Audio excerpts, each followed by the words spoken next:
Tem momentos em que a vida não pede pressa, ela pede pausa. E talvez isso seja o mais difícil de aceitar. Nos últimos 2 anos, eu precisei me afastar de muita coisa. Da correria, do barulho, de questões profissionais, de compromissos. E principalmente de versões minhas que já não cabiam mais em mim. Vim para a roça, onde eu estou gravando esse vídeo de despedida, afinal eu já estou mudando novamente para a civilização, para a cidade, mas eu precisava me despedir aqui e eu aproveitei para gravar isso, compartilhar com vocês, já que muitas pessoas me perguntam muitas coisas sobre esse período de silêncios, de perdas, de despedidas, de reencontro comigo mesma, com versões minhas, passadas. Foram dias difíceis, mas enriquecedores. E tudo isso me fez olhar para dentro, olhar para mim. Nem sempre foi bonito, nem sempre foi leve, mas tudo foi muito verdadeiro. E talvez esse vídeo seja exatamente sobre isso, sobre o que acontece com a gente quando a vida desmonta os caminhos antigos para nos apresentar novos. Então, pega um café e vem conversar comigo.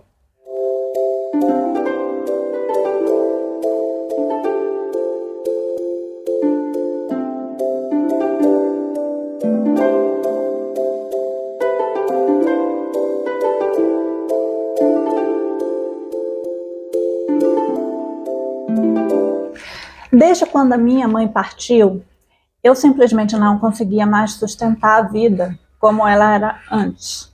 As mensagens chegavam, as pessoas ligavam, os compromissos continuavam na agenda, mas tudo parecia distante demais de mim. É como se, de repente, aquelas coisas tivessem perdido completamente o sentido. Eu olhava para a agenda e pensava, como a vida pode continuar normalmente depois disso? Porque o mundo continuava funcionando. As pessoas continuavam vivendo, mas o meu mundo tinha acabado de desabar. E da forma mais dolorosa possível. Porque em todos os meus planos, em todos os meus sonhos, em tudo o que eu construía, a minha mãe estava presente. Mais do que presente, ela era a parte central de tudo. Ela era o amor que me impulsionava e que de alguma forma, na existência, continua a me impulsionar. O colo emocional invisível que sustentava e ainda sustenta toda a minha força. Ela era a pessoa com quem eu queria contar as conquistas. Era quem eu imaginava vivendo as minhas vitórias. Era quem existia em todos os meus futuros. E de repente, eu me vi sem norte, sem aquela base emocional que me acompanhou a vida inteira. E eu posso dizer que foram os melhores anos da minha vida. Desde quando eu habitei aquele ventre, a todos os anos que convivemos juntas. E eu tentei ser forte, eu tentei responder mensagens, eu tentei continuar, eu tentei agir como se fosse possível sustentar toda aquela rotina. Mas eu não conseguia. Porque existiam dores que eu ainda não sabia carregar. Naquele momento, eu ruí. E acho importante dizer isso, porque às vezes as pessoas romantizam muito a força. Mas a verdade é que eu não fui forte o tempo inteiro. Teve um momento em que eu simplesmente não consegui mais continuar sendo a mulher que dava conta de tudo. E foi justamente ali, no fundo daquele desmoronamento, que começou, sem que eu soubesse, o meu reencontro comigo mesma. O período na roça aconteceu de uma forma completamente inesperada. E não foi um plano, não foi um sonho antigo, não foi uma escolha romantizada de largar tudo. Foi o que aconteceu quando a minha vida desmoronou. Naquele momento, eu ainda estava muito vulnerável emocionalmente, muito fragilizada, tentando sobreviver à dor da perda da minha mãe. E talvez uma das coisas mais difíceis tenha sido perceber que, justamente no momento em que eu mais precisava de cuidado, algumas pessoas enxergaram apenas a minha utilidade. Eu sempre fui uma pessoa que acreditou muito no bem. Eu tenho o hábito de olhar para as pessoas pelo prisma da bondade, de acreditar na palavra, na ajuda, na verdade, na boa intenção. Porque quando a gente é assim, às vezes acredita que os outros também serão. Mas naquele momento eu fui enganada por algumas pessoas. O imóvel onde eu ia acabou não acontecendo, e não aconteceu por falta de caráter, de honestidade, de compromisso de pessoas que eu julgava estarem me apoiando naquele período difícil. Foi por um jogo emocional mesmo. Eu achei que aquelas pessoas estavam acolhendo a minha dor, mas depois eu entendi que estavam interessadas apenas no que eu podia oferecer. E foi muito duro perceber isso, porque quando a gente já está emocionalmente quebrada, qualquer nova decepção pesa ainda mais. Então tudo aconteceu muito rápido.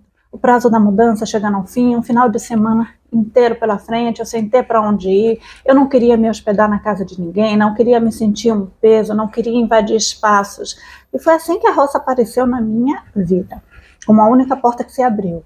E eu me lembro que no começo tudo parecia muito distante da realidade que eu conheço. O silêncio, a rotina, o afastamento do excesso, a lentidão dos dias. No início, tudo me causava estranheza e também foram dias muito difíceis. A casa praticamente desmoronava em cima de mim, literalmente. Quando chovia, a água entrava pela porta da frente, saía pela porta do fundo, inundava tudo, molhava meus pés. E enquanto a água atravessava a casa, as lágrimas atravessavam meu rosto. Era como se tudo ao meu redor estivesse desabando, e dentro de mim também. Eu ainda não entendia quem eu era sem aquela antiga versão de mim, não entendia o vazio, não entendia o cansaço emocional, não entendia aquela sensação profunda de ter me perdido de mim mesma. Mas, mesmo em meio àquela dor, algo começou a nascer dentro de mim. Uma força, uma autonomia, uma individualidade muito grande. Eu comecei a perceber que nem todas as pessoas que estão ao nosso redor estão verdadeiramente do nosso lado. É uma dura verdade. Isso muda completamente a forma como a gente passa a enxergar a vida. Eu percebi que eu não precisava compartilhar tudo com todo mundo. Eu não precisava abrir meu coração para todo mundo. Eu não precisava dividir os meus sonhos, meus planos e minhas fragilidades com pessoas que não tinham compromisso com respeito, verdade, amor e cuidado. Porque existem pessoas que se aproximam apenas pela utilidade que enxergam em nós. E naquele silêncio, naquela solidão, naquela pausa forçada, eu comecei pela primeira vez em muito tempo a me ouvir novamente, como se eu estivesse mergulhando dentro de mim para resgatar partes minhas que tinham ficado perdidas lá no fundo. Fragmentos meus, sonhos meus, forças minhas. E talvez tenha sido exatamente ali, no meio do caos, que o meu reencontro começou. Ao longo da vida, muitas vezes, a gente abandona partes nossas para sobreviver, para ser aceita, para ser forte, para dar conta, para não incomodar ninguém. E eu fiz isso muito cedo, por volta dos meus 7 anos, aquela menina espontânea que existia dentro de mim começou a se recolher. A menina que falava alto, que gritava, que ria sem medo, que dizia exatamente o que pensava, que era leve, livre, solta. Ela foi ficando em silêncio e no lugar dela nasceu uma mini adulta, responsável, educada, comportada, socialmente aceita, capaz de resolver tudo, capaz de não dar trabalho, capaz de ser forte antes da hora. A vida da minha família estava passando por muitas transformações naquele período e sem perceber eu fui entendendo que precisava amadurecer rápido. Então eu amadureci muito rápido e talvez as pessoas até olhassem para mim e pensassem: que menina incrível, que menina responsável, que menina madura. Mas hoje eu percebo que aquela maturidade precoce também teve um custo emocional muito grande, porque enquanto eu aprendia a ser forte, eu também fui me afastando da minha espontaneidade, da minha leveza, da minha liberdade emocional, daquela menina criativa, intensa, cheia de sonhos e cheia de vida. Eu vivi muitos anos tentando corresponder, tentando fazer tudo certo, tentando orgulhar as pessoas, tentando ser alguém admirável. E eu realmente não dei trabalho, mas meus pais sempre quiseram que eu fosse independente. Minha mãe dizia: minha filha vai ser uma executiva. Meu pai me levava para a pracinha com um carrinho elétrico, muito parecido com esses que hoje em dia existem nos shoppings, que os pais alugam com controle remoto para seus filhos passearem. E ele me levava para a pracinha para dirigir o meu carrinho, para que eu aprendesse autonomia, independência, direção, liberdade. Era tudo que eles queriam para mim, era tudo que eles projetavam em mim. E eu cresci acreditando que eu precisava ser forte o tempo inteiro. Naquele momento de pausa da minha vida, naquele silêncio, naquela solidão da roça, eu e o meu cachorro apenas, eu comecei a reencontrar essa menina que tinha ficado para trás. E foi uma viagem muito profunda para dentro de mim, como se eu estivesse atravessando camadas e camadas da mulher que eu me tornei até encontrar aquela criança ainda viva, lá no fundo, esperando por mim. E eu a abracei, eu a acolhi, eu a amei e trouxe ela de volta para dentro da minha vida. E junto com ela, voltou a leveza, a espontaneidade, a criatividade, a liberdade de rir alto, de sentir, de existir sem precisar caber perfeitamente na expectativa dos outros. Hoje eu penso, quantas experiências aquela menina deixou de viver tentando ser adulta cedo demais. Quantas versões minhas ficaram pelo caminho. Mas ao invés de olhar isso com tristeza, eu escolhi olhar como reencontro, porque aquela garota incrível, cheia de sonhos, cheia de imaginação, cheia de vontade de viver, ainda existia. E eu trouxe ela de volta para mim. E talvez tenha sido exatamente isso que deu um novo sentido à minha vida. A forma como eu me relaciono com as pessoas, a forma como eu me relaciono comigo mesma, a forma como eu escolhi viver daqui para frente. Com mais verdade, mais leveza, mais liberdade. Depois de viver tanto tempo em um ritmo acelerado, depois de meses tentando sobreviver no centro da cidade, em meio ao luto, ao vazio, às dores, aos questionamentos, eu cheguei na roça completamente exausta emocionalmente. Eu carregava pesos que nem eram meus.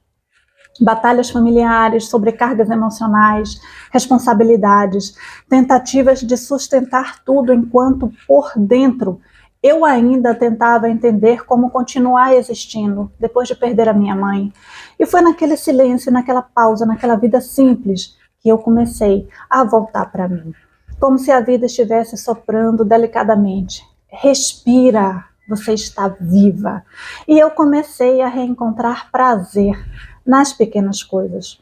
No café coado no coador de pano, como antigamente, na marca de café que comprava na esquina da casa de minha avó, no cheiro do café espalhado pela casa, na pracinha, na igreja, na Estela correndo pela casa e brincando nos dias de chuva, inundando tudo, mas também nos dias de sol, no calor gostoso, na simplicidade da rotina. Pela primeira vez em muito tempo, eu comecei a sentir a vida novamente. E talvez uma das coisas mais importantes desse processo tenha sido fazer as pazes comigo mesma e com a cozinha. Porque depois que minha mãe partiu, eu achei que eu nunca mais conseguiria cozinhar. Eu passei 8 meses sem conseguir entrar numa cozinha, porque me trazia muitas memórias, muita lembrança. A gastronomia carregava memórias demais, afeto demais, dor demais. Eu olhava para tudo aquilo e eu sentia ausência. Mas foi justamente ali, naquela cozinha simples, em meio aos aromas, aos sabores e à alquimia dos alimentos, que eu me reencontrei outra vez. E eu entendi uma coisa muito profunda. A gastronomia da minha família não podia parar em mim. Eu não poderia abandonar tudo aquilo. Eu não precisava abandonar aquilo para sobreviver à dor. Eu podia transformar aquilo em continuidade, em legado, em amor, permanecendo vivo. E foi assim que eu comecei a reconstruir partes minhas. Não foi fácil.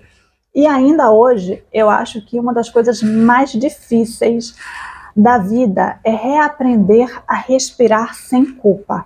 Sem culpa por descansar, sem culpa por desacelerar, sem culpa por escolher uma vida mais leve, sem culpa por existir além das dores e das responsabilidades. Nesse tempo, eu escrevi. Dizem que jornalista escreve histórias que ficam para a história, não é mesmo? E talvez tenha sido exatamente isso que eu fiz comigo mesmo. Eu escrevi livros, projetos, sonhos, recomeços. Já são 4 livros escritos nesse período. Nesse momento, apenas um lançado, mas em breve os outros estarão disponíveis também. Livros que aos poucos estão sendo publicados e junto deles nasceram novos projetos, novas ideias, novas formas de viver. Hoje eu entendo que eu não quero mais uma vida consumida apenas pela correria. Eu quero uma vida com qualidade, com presença, com leveza, com verdade. Quero que o trabalho seja uma parte feliz da minha vida e não uma prisão que me afaste de mim mesma. E por isso hoje eu começo a sair dos bastidores, da assessoria, dos projetos dos outros, para finalmente ocupar o meu próprio espaço através da comunicação, da gastronomia, do empreendedorismo, da criação de conteúdo, da minha história. Porque talvez tudo que eu vivi tenha me aproximado exatamente do propósito que eu precisava encontrar. E hoje os meus sonhos têm outro significado. Eles falam sobre paz, casa nova, bem-estar, qualidade de vida, liberdade, propósito e principalmente sobre alcançar pessoas, inspirar pessoas, encorajar pessoas, mostrar que é possível recomeçar. E acima de tudo, voltar a ser feliz. Se tem uma coisa que esses últimos anos me ensinaram é que pausa não é fracasso. Às vezes é proteção, às vezes é cura, às vezes é uma grande cura emocional e às vezes é o único caminho possível antes do renascimento. Hoje eu entendo que nem toda perda vem para destruir, algumas vêm para devolver a gente para nós mesmos. Obrigada por me ouvir, obrigada por dividir esse momento comigo. E se esse vídeo te abraçou de alguma forma, compartilha com alguém que também esteja vivendo um tempo de recomeço. E se você quiser continuar caminhando comigo daqui para frente, se inscreve no canal. Ainda tem muita coisa para florescer por aqui. Até o próximo vídeo. Vocês viram a Estela aqui, né? Beijo meu e da Estela. Te esperamos em breve.